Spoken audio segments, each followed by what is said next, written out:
Hello, everybody. This is going to be part two of chapter nine. We're going to go over some more specific stuff. In the first chapter, or the first part, we kind of learned a little bit about what linguistic anthropology is and what specifically language is. This part, we're going to kind of talk more specifically about linguistic anthropology. Okay. All right. So, real quickly, if you found this class interesting, I just wanted to advertise a couple other classes you could take. There is Sexuality and Culture, which is Anthropology 3900, taught by Professor Igor. And there's also Anthropology 3800, Human Rights, taught by Professor Ryan.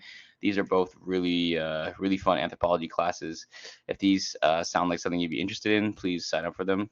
The only requirement is that you've taken the Intro to Anthro class, which obviously, if you've been taking this class, then you're ready to go. So yeah, if you're into it, check it out. It's a fun class. Yeah. All right. Again, reflection 4 is due at the end of the week, as well as the quiz. Other than that, you're good to go. Okay. We are almost done the semester. Like basically, we have one more week of material, and then it's final. So keep up with your stuff. If you need to catch up, catch up. But I think we're on our way. All right. Okay. So think about what factors go into someone learning a new language. Learning a new language, as we discussed very briefly in the last lecture, is not just about learning like the definitions of words, but also when to use them, right? And that's very challenging. So if you speak another language, or someone else that speaks another language, think about how difficult it is to do more things but in another language, right? So for example, if if you were to ask me to describe, let's see, if you were to ask me to talk to you about food in Chinese, it's pretty easy. I do that pretty often. But if you were to ask me to describe construction in Chinese, that'd be impossible.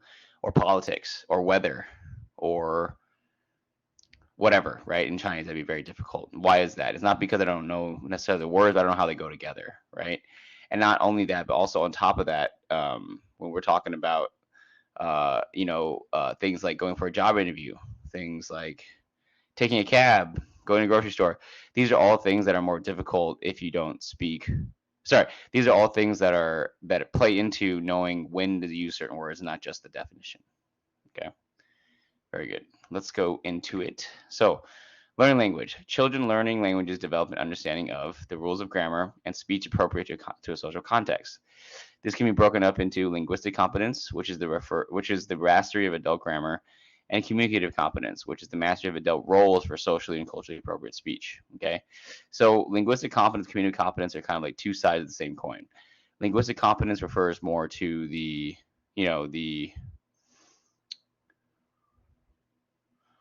like technical aspects of language, right? So like the syntax, the sentence structure, the diction, like the meaning of certain words, whatever. Communicative competence is again more of the other side of that, which is again when to use these words. Okay. So how does language affect how we see the world? Linguistic relativity principle, or the Sapir-Whorf hypothesis, suggests that language has the power to shape the way people see the world. Okay, so that's very important. The way in which, um, let's see, just like culture is a framework that influences the way we behave, language is also that way, right? Because language is also culture. So language in that way shapes the way we see the world, depending on what we learn those words to mean, right? Now, what you need to be careful of, though, is that that is not linguistic determinism. Linguistic determinism reduces patterns of thought and culture to the grammatical patterns of the language spoken. So basically, if it is not, the reason why this is obviously wrong is because, again, culture and language don't tell you what to think, they influence what you think. Those are two very different things. If, for example, we did not create a word for gender neutral, does that mean that gender neutral people as a concept is impossible for people to understand? No. Does that mean that whatever new microchip that comes out next year, does that mean that we cannot fathom it, we cannot think about it because we haven't developed the word for it? Of course not. We can, right? That being said, though, it does influence the way we think, right? um, a good example they talked about in another class was in Spanish, the O and the A. The O is masculine and the A is feminine, right? So if we were going by the linguistic deterministic perspective, that means that people who speak Spanish could never understand people who are not masculine or not feminine. That's not true, right? They have the Latin X word or phrase now, right? And it just goes to show that languages can change depending on the societal influence. That being said, though, does it influence? Again, does it have some say onto what we think? Yes, but it's not the complete say. Okay. All right. Now, studying language context of use. Pragmatics, which is the study of language and the concept of its use, it involves linguistic context and non-linguistic context. So when linguistic anthropologists study pragmatics, which is the use of language again, they pay attention to two things, which is linguistic context and non-linguistic context. Linguistic contexts are other words, expressions, sentences surrounding the expression whose meaning one is trying to determine. And non-linguistic contexts are object activities present when one is speaking. Now, this sounds very complicated, but when I give you an example, it's not, right? So some linguistic anthropologists, this is a very easy example. When I say, I really enjoyed it, well, how do you know what it is, right? Usually it's, I was talking about something like, oh man, we eat pizza crispy yesterday. It was, yesterday, it was very good. That's how you know what it is, right? That's a linguistic context. I talked about it earlier. Now, non-linguistic context is, let's say we were in a classroom and I was like, who is that standing by the door, right? Then you would look at the door and then tell me the answer. But the main point is that's a non-linguistic context. That's a context that does not have to do with the words I'm using. Okay.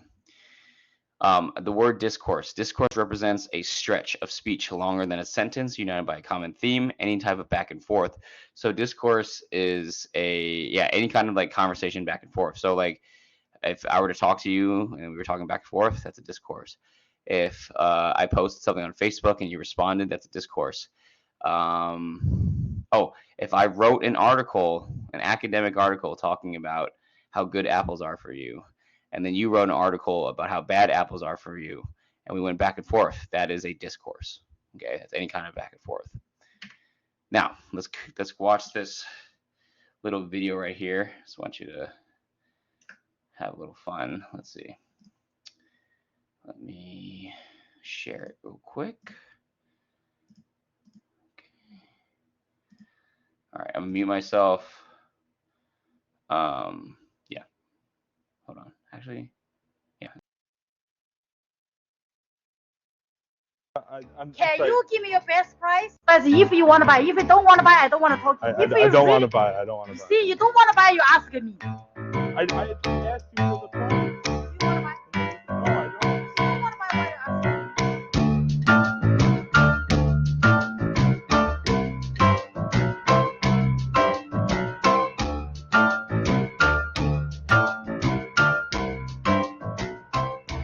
It's too much. Yeah. How much? Like, I was thinking like 40. Hey. No? What are you talking about? Come on, it's a winter jacket, okay? What? But what's your best price? We can discuss it. Don't say one price. What's your best price? You want to try? How much for these? Oh, wow. No. If you can try, if you like, I give you a discount. I do like it. You want to try?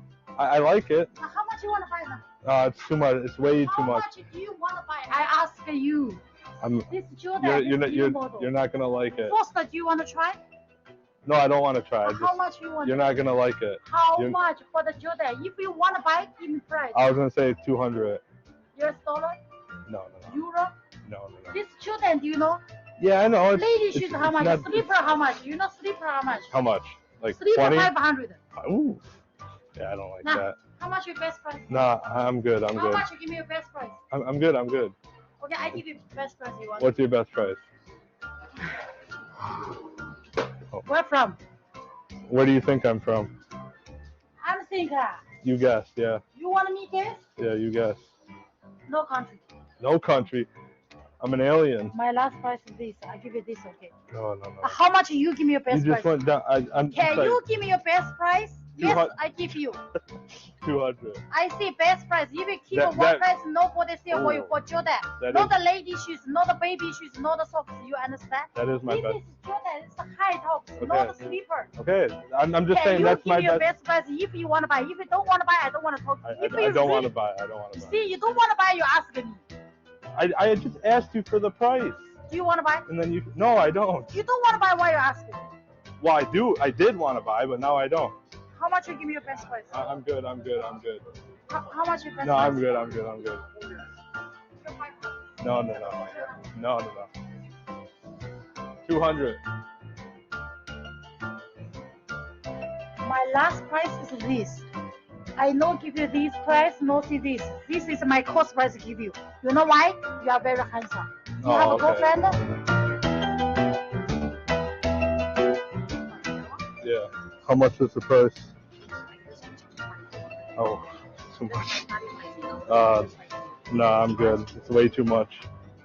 Okay. 3,000. That's way too much. How much can I have? I only have like 1,000, so I only want to pay like. Credit card, no problem. No, I don't have You a only credit pay card. cash. I don't have a You credit check how card. much cash you have. You check how much cash you have. No, I don't have cash. I have WeChat. Oh, WeChat. How much? Yeah, you I live here. Oh, you live here? Yeah. How much for WeChat? Give me best price. Like WeChat. 300. What are you talking about? Come on, it's a winter jacket. Okay, Oh. have this price, okay?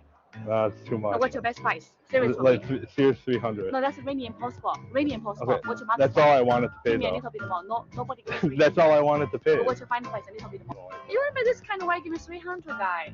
I don't know. I was seeing what your price was. But what's your best price? We can discuss it. Don't say one price. What's your best price? Okay. 2,000. I could do like 350. Guy, don't say three. I came here. Yeah. So what's your absolute much for me? Find over. Maximum. 350. More than 350. I'm telling you. 350. I'm not money. A little bit more. I can do tops 400. 800 only for you. No, sorry. 600. Okay. 400. I can only do 400. Give me money. You check? Yeah. You are so tough guy.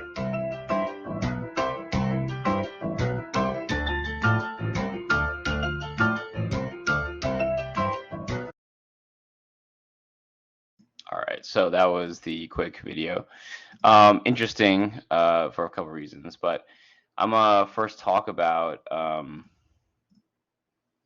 talk about whoops, wait, this is another thing. Where's the thing? There we go. Is it good on the screen? Yeah, okay. So the first thing I want to talk about is let's talk about. So obviously, do the Beijing bargainers do they speak English fluently? Of course not, right? But you know what they do pretty well is they have very high levels of communicative competence, right? Because they know what contexts to use the words that they know. Okay, so obviously the first one is lacking, right? Linguistic competence, like they don't, there's a lot of words they might not know. If you ask them other things they might not know. But okay, so let's talk about communicative competence. How do you know that someone is communicatively competent? What indications in this video show to you that these women were communicatively competent, right? And the first thing I want to talk about is the joking, right? So when he was like, "What country do you think I'm from?" She said, "No country." Okay, obviously very simple joke, but it was a joke nonetheless. And I don't know about you guys, but if you look at what is funny to different cultures, if you speak in a language, when you tell a joke in a language, the punchline is different than it is in English, obviously, right? Because again, being funny in different cultures is going to have different requirements, right? But anyways, so the fact that she can joke with the English speaking person in this video, to me, is a pretty clear indicator that she is very familiar and very fluent in using the language that she knows for the context, right? The other thing is, I guarantee you, if I talk to her about Jordans or Yeezys or anything shoe related, she'll have a pretty good understanding of what I'm talking about. But I also guarantee you, if I talk to her about anything else in English, weather, food, whatever, she'll have a lot more trouble. Why is that? It's again because she knows the words for her like purpose, which is again to work at this market, right? Very good. Okay, so what other things indicate that there was a high level of communicative competence at the end, right? When the woman, so for the funnier one was like, "Oh, because you're so handsome," right? And then the other lady was like, "Oh, you're so tough guy." Why is that important? The reason why that's important is because they are fulfilling this kind of like desire of foreigners to go over there and bargain and be like, oh yeah, I bargained, I got her down from 4,000 to like $40 or whatever, right? Because let me ask you a question. Do you think that this is their first time bargaining? Of course not, right? And who do you think usually goes to these markets? Do you think Chinese people usually go to these markets? Probably not. It's probably English speaking tourists, right? And so they've been through this 1,000 times. And so in order to kind of again fulfill it, be like, oh yeah, you gave me a run for my money kind of feeling, they are telling the guy that he's a tough guy, and that the reason why she gave him that deal is because she's handsome. Because if they were just like, oh yeah, I'll give it to you for 400, then there wouldn't be that fight there wouldn't be that bargain there, and I guarantee you this video wouldn't even exist, right? Because that's what makes it interesting. So that's another reason why they're communicating very confident. The reason why I have this video in here, one, is a little interesting, but more importantly, linguistic competence and community competence don't always go hand in hand. Just because you are good at the technical aspects of a language does that mean you know when to use it, and vice versa. Okay. All right, let's get into it. Okay, so studying language context of use. Ethnopragmatics is a study of language that use that relies on ethnography to see how speech is constituted by and constituted of social interaction. Now, ethnopragmatics, if you remember from social culture anthropology, is the same as ethnography. Sorry, ethnography is when you follow the people around and learn about the culture and stuff like that. It's the same thing, but focus on language, right? They focus on practice and habitus. Practice views grammar, cultural values, and action linked to human activity, and habitus sees meaning everyday social activity rather than grammar. So the practice kind of looks at the words that you're using, right? Like I'm mad tight, okay? And habitus is kind of looking at when do you use this phrase I'm mad tight, when you not use it, and so on and so forth. Okay, so this is how most linguistic anthropologists do research on studying groups of people and their language, right? It's by following them around and seeing what type of language they use for what situation. All right. Now, it's very important to understand that linguistic meaning is rooted in practical activity. It's the burden of meaning, right? And now this is very important, because if this was not the case, then we couldn't follow people around and understand these things, right? Linguistic meaning is rooted in practical activity. Why is that important? It means that language is not found in a dictionary. Language is found through our day-to-day activities, right? Again, you look up I'm mad tight in a dictionary, it means something completely different than what people in New York use it for, right? And again, it's because meaning comes from activity. It does not come from a book, okay? Different social groups engage in different community practices known as discourse genres. Heteroglossy refers to each person's linguistic knowledge and ability to command a range of discourse as heteroglossy refers to each person's linguistic knowledge and ability to command a range of discourse genres. This is essentially code switching, and is important because it implies we're not bound by language. So, look, when we're talking to different social groups, right, we change the way we speak, right? Again, the way you speak to your mom versus a job interview versus a police officer versus your friend versus me, you're going to change the way you speak. Our ability to do that is heteroglossia, okay? And the reason why that's significant, though, is because it shows that we are not bound by language. Just because something means something doesn't mean we only use it that way. We use the words we know differently depending on the situation. And it shows that we are creative with language, and that language is not, remember we talked about yesterday, was it the last one or was it this last one? Linguistic determinism. It doesn't tell us what to think. It influences how we think. All right, languages meet other languages. Pidgin languages develop between members of a community that possess distinct native languages, represent a language with no native speakers, and exhibit many of the same linguistic features as non-Pidgin languages. Involves the radical negotiation of new meaning. Now, I put Pidgin languages in here because a lot of people think that Pidgin languages, which are languages that are combine again to basically combine two languages together. The reason why people think that they're like lesser is because they have no native speakers. But in reality, like I said in the last lecture, all languages by modern humans are equal, and it requires it requires a lot of, and I'm trying to break it down, but radical negotiating new meaning, because you have to use these words in combinations that make sense to the to the situation. Okay, so again, these languages are significant and complicated. Now, let's talk about linguistic inequality. Linguistic inequality refers to the view that certain ways of speaking are standard and others are defective and inferior. Language habits of African Americans have been challenged from this perspective. Now, let's first talk about this though. Language ideology. Language ideologies are unwritten rules shared by members of a speech community concerning what kinds of language are valued. Language ideologies develop out of the cultural, social, and political histories of the groups to which it belongs. So, if you look at language ideology, what does language ideology actually mean, right? Language ideology just means language standard, okay? And with the language standard, you create like you basically say like this is good and this is bad. And language equality is how that plays out, but in terms of African American English, right? So when you speak a certain way, there are certain instead of saying, "Hey, this is a different way of speaking," it's like, "Hey, this is wrong." That judgment that's associated with African or Black American English is essentially negative, right? And for things like job applications, for communicating with police or whatever, it's thought of as negative, right? And that's because of the language standard that we've created in our society, right? And while it's not to say that you shouldn't have language standards, but it's important to recognize that those are standards that you created or that society's created, and it doesn't mean that the people who are not meeting those standards are stupid or whatever, right? That's the main thing.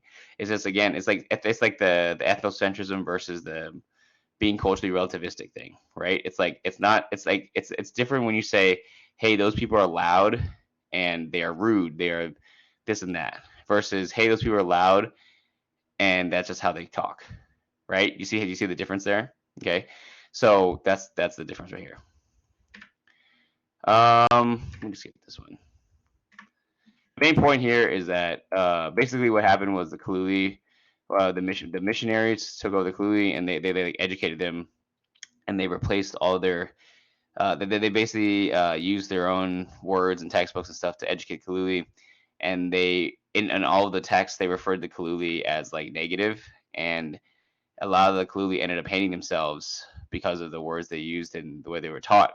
It just goes to show that the influence of language ideologies, the influence of the words you use is significant. That's it. All right, so what is lost if a language dies? So at the beginning of the 21st century, anthropologists and linguists began working to maintain or revive languages with small numbers of native speakers. Such languages are in danger of disappearing because younger people in the speech community stop using or never learn their native tongue. So let's talk about how they die first, right? The easiest way for a language to die is if it's not used for stuff that's going on like mainstream, right? So like for example, I live in village A, but if I go to city B, I can make a lot more money. I can do this and that. So you're going to learn the language of city B, right? Naturally, and eventually everyone's going to leave village A and then go to city B, and then there's going to be no more village A language, right? So that's the simplest way. So let's talk about now though. What is lost when a language dies, right? What's lost when a language dies is just think about what a language is, right? Remember where does language come from? It comes from activity, from your day-to-day things. All your day-to-day things that are in that language are going to be lost, right? So let me give you an example. Let's say, and this is not even a language, this is just an area. Let's say New York City tomorrow like has a big flood, we have to leave, right? Now, the language that we use to talk about, for example, the MTA, to talk about maybe pizza, to talk about Union Square or whatever, wherever we go, Atlanta Barclays, all that language can be lost. Why? Because we don't go through it anymore, right? And so let's say a language were to die, that's exactly what would happen, right? All that stuff that you use for that with that language is gone. So let's say you go fishing a lot in your culture or whatever, and then that language dies. All the different words you use for fishing and culture is going to be gone, right?